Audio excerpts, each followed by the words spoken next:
Hi, I'm Heather McLean, and this is my new show, and it's called Heather's Health Talk. And since it's my first show, I wanted to introduce. We are having Fran Newton today, and she is the co-chair of the Ashland HEAL Coalition, and the HEAL stands for Healthy Eating, Active Living. Okay. And it's a special grant that was awarded to Ashland and 3 other towns in the state that promotes healthy eating and active living. And so I just thought this was the perfect topic to start out with. It's local, it's a way that other local people can get involved in something in their community that is actively helping with their health and nutrition. So thank you so much for being my first guest. Well, thank you for having me. I'm very excited to be here and certainly love to talk about HEAL and what's going on in our town. Yes, I found that an intriguing grant. Yes. So I want to hear all about it and hear how you got this grant and what it means to the community. Okay.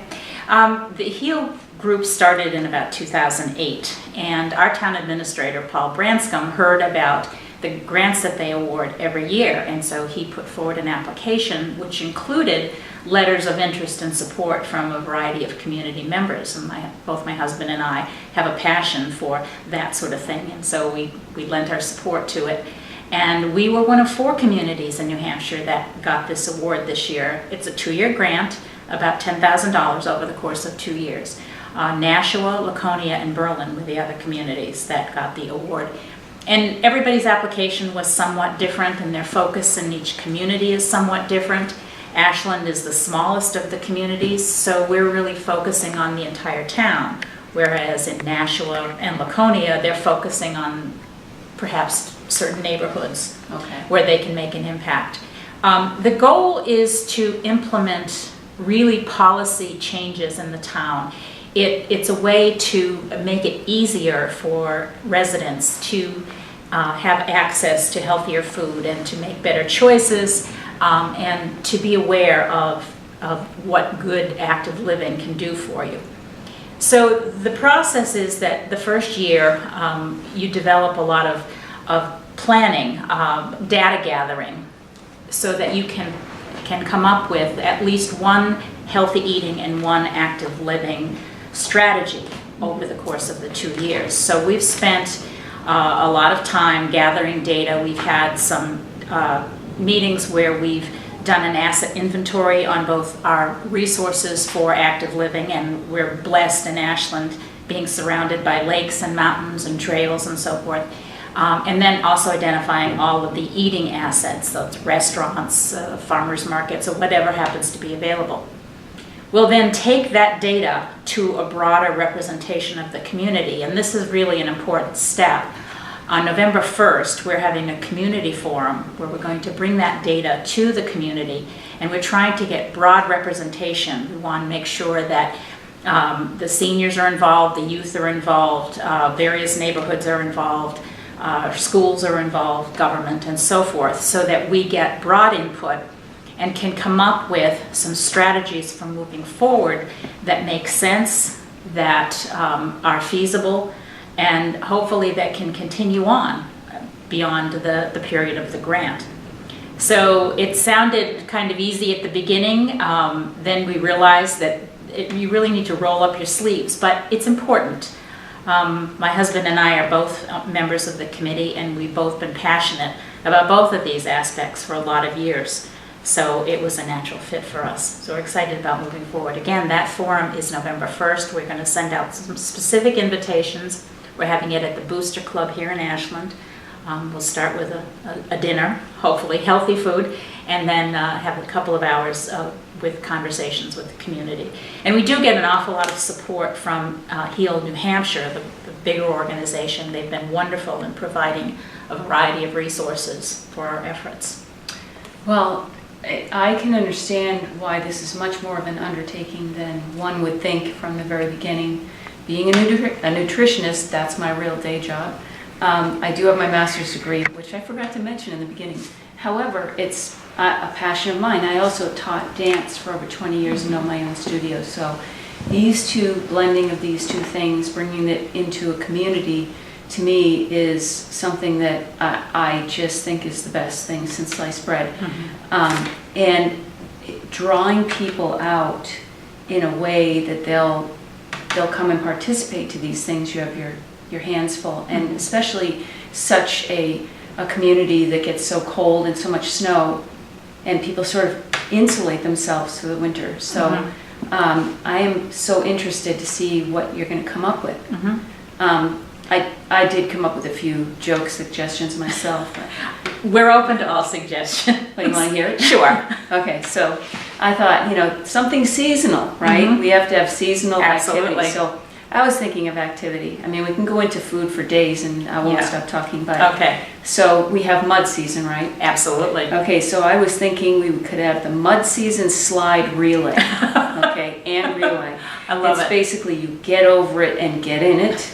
You get out of it and then you spread it on the next person that has to go in. So it's this relay race. So I thought that was good for a mud season. And then in the Okay. summer we have a lot of black flies. So the black fly dash, self-explanatory. Absolutely. Okay, and then we have the leaf peepers plunge, where we could, have a treasure hunt within gigantic piles of leaf, and kids could go wild.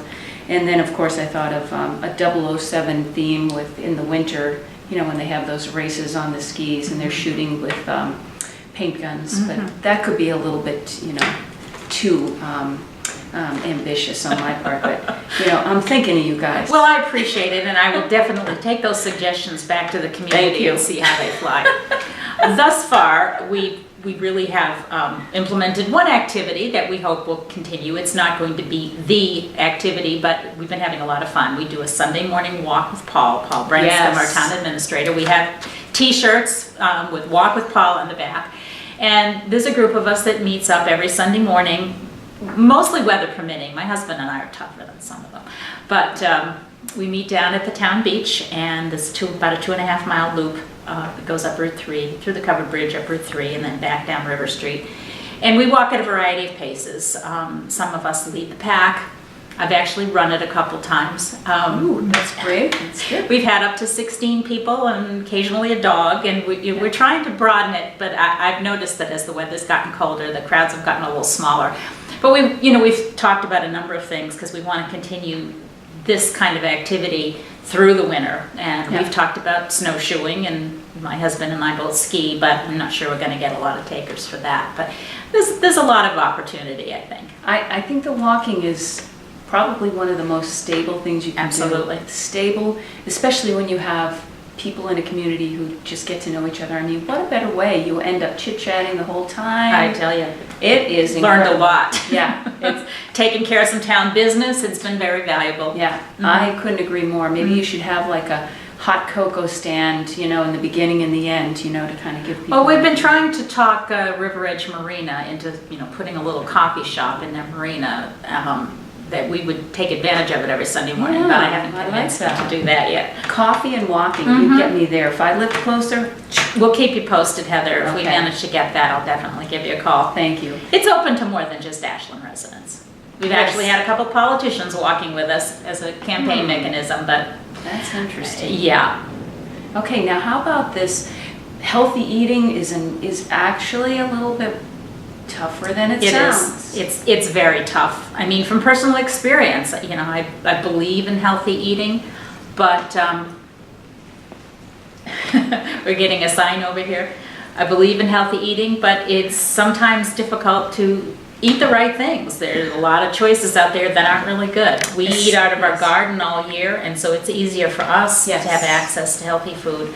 But you walk into any grocery store, unless you know how to shop, the junk is too readily available. Again, as a nutritionist, I see Surefine and I sort of shrivel because my vision would be to have Surefine invite local produce and local meats and local things, but that's just not how they do things. No, and we have had conversations with them, and he sort of agreed to put in some organic vegetables, but easier said than done. You can put it in, but getting people to actually buy them. Right, and the problem with that is if you look, often it's from California, Mexico, Chile, and it's wrapped in tight plastic. Right.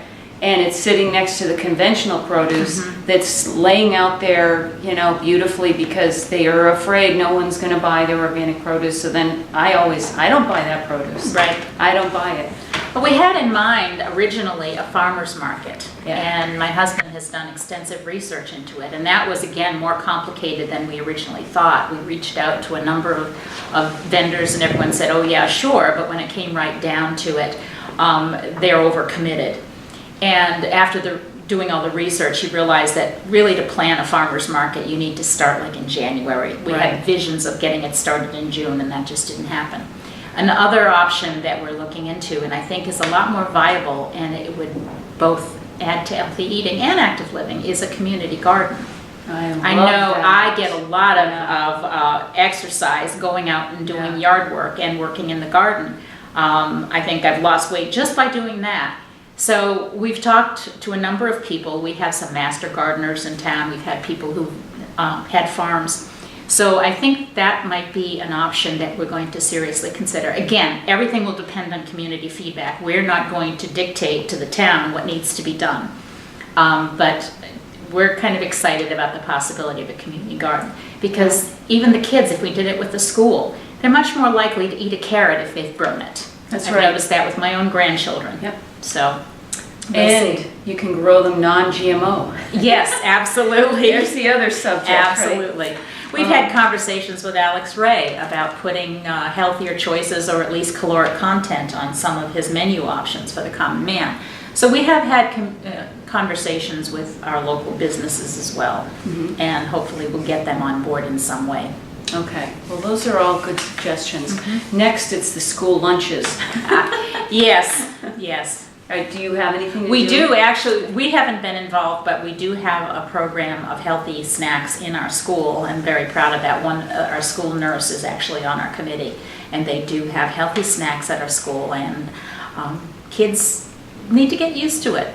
You know, again, you can't do all this stuff overnight. Even my own personal history, I grew up on junk food and had to make changes over a number of years. And it's just a question of getting the kids used to things one day at a time, or one vegetable at a time, as the case may be. I think so. I think, though, that when you were younger eating junk food, it was actually safer than the junk food they have out there now. Possibly. I definitely am against genetically modified, and that's what you're going to get in most of those. Even unless it is organic, you're going to have genetically modified ingredients. Absolutely. To me, that's more frightening. Yep. I got to tell you, I have a confession to make. Way back when I was doing research, my background is in biology, I did genetics research on plants, and I worked for a company that was later bought by Monsanto, and we sort of were the forerunners of genetically modified crops, and didn't seem to be so... Really? Yeah. Wow. Yeah. How do you feel about them now? Oh, I'm not in favor of it at all. Yeah. Yeah, I mean, that's a whole nother conversation. Yeah, it is. So I don't know if you want to go there, but... Not now. Yeah. We'll stick with HEAL. We'll stick with HEAL. So we've got, you've also got another Healthfest coming up? Yeah, this is very exciting. We're in partnership with Plymouth State University, Professor Marty Burkus Miller and several of her students, as well as the Central New Hampshire Health Group. And we're going to be doing a wellness fest on October 20th at the Ashland Elementary School in the cafeteria. Okay. We've got a lot of events planned. It's still in the planning stages and growing. We're going to be doing some fitness demos, Tai Chi, we have a massage therapist, we have Reiki. We're going to be doing some health screenings, including blood pressure. There'll be some senior fitness stretching exercises. There'll be nutrition seminars. There'll be healthy food demonstrations and snacks, door prizes, juggling. Like I said, it's still growing. Some safety demonstrations. It'll be from 9 to noon at Ashland Elementary School. And repeat the date for everybody. October 20th. So that's a week far from away. Saturday. Okay. Absolutely. Should be a great event. We hope it's going to be the first of an annual event. Okay. Very excited about that. I'm excited about that because it actually sounds integrative. You're including not just conventional things, but a little bit more unconventional and holistic. Absolutely. And that is definitely something I'm interested in. So Well, please join us. I want to show up. Please do. Maybe I'll have to bring George and we'll do like a little, maybe a little film of it. That would be great. Yeah. That would be great. Okay. And I want to also mention, excuse me, that it's going to be a flu clinic. Okay. We will be providing vaccine free to students ages 5 to 18, but we'll have adult flu vaccine available at $25 a shot. Okay. So Okay. that's an important Now, aspect. mostly for like the older population or just for anybody? For anybody. Anybody. Anybody. Okay. Okay, that's wonderful. Is there anything else you'd like to share with us today about what your goals are for the future?